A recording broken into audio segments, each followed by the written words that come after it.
Hi, this is Todd Kelting again. This is another episode of Tuesdays with Todd, the video edition where we are putting the pieces together, talking more about breach of lease cases and lawsuits.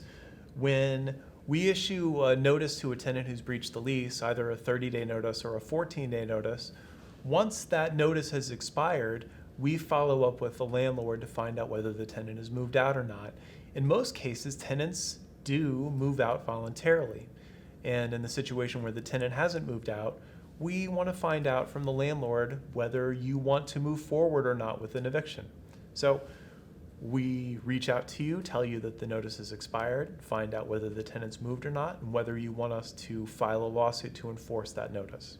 The lawsuit we filed for 30-day or 14-day notices for cases where the tenant's breached the lease is called a breach of lease suit.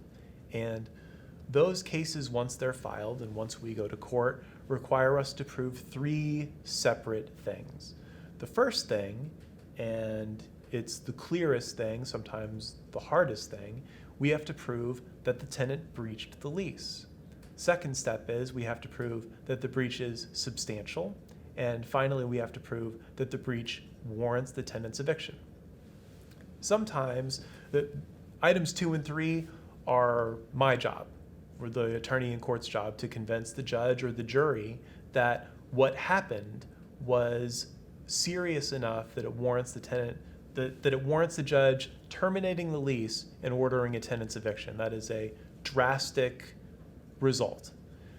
The first step, even though it's the attorney's job in court to present the facts, is either your job or someone else who witnessed the breach's job to testify in court and convince a judge that we can show that the tenant breached the lease. Sometimes that's a really hard thing to show, especially with breaches like smoking or noise, to demonstrate to a judge that the noise or the smoke is actually coming from this particular tenant's unit. It's a really hard thing to prove.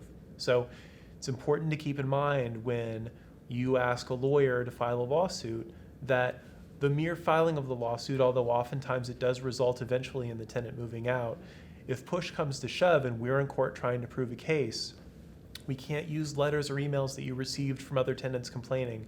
We need a live witness in court who can testify to what they've seen or heard the tenant do in order to convince a judge that the tenant breached the lease in the first place before my job sets in, where I have to prove that the breach is substantial and warrants the tenant's eviction.